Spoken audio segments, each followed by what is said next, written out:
In today's video, I'm going to teach you how to import SVG into Figma.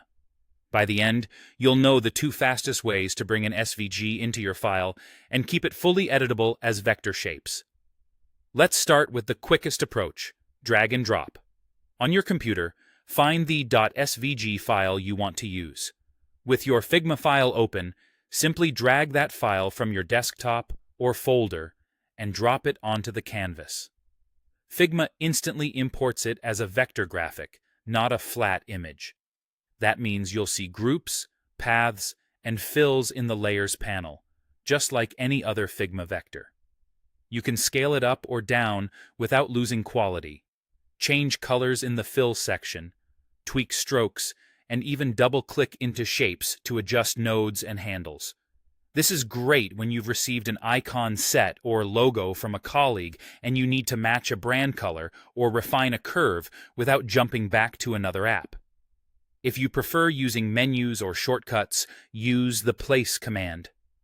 In the top menu, choose File, then Place Image. Select your SVG from your computer, click Open, and your cursor will load a preview of the artwork.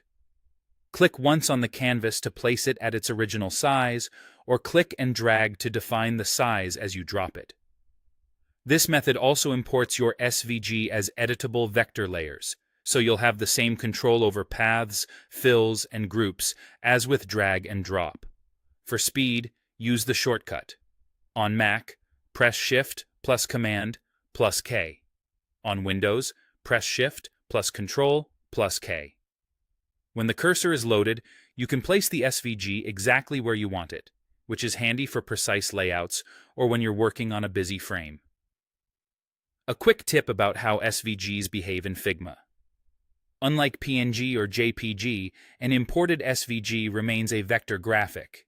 You can edit individual shapes, recolor parts of the design, and scale it with perfect sharpness.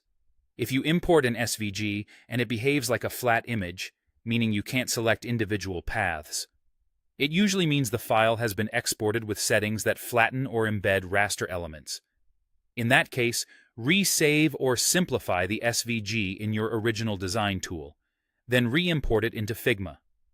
Often, removing unnecessary effects or simplifying complex layers fixes the issue. That's it. Two easy ways to import SVGs into Figma while keeping everything fully editable.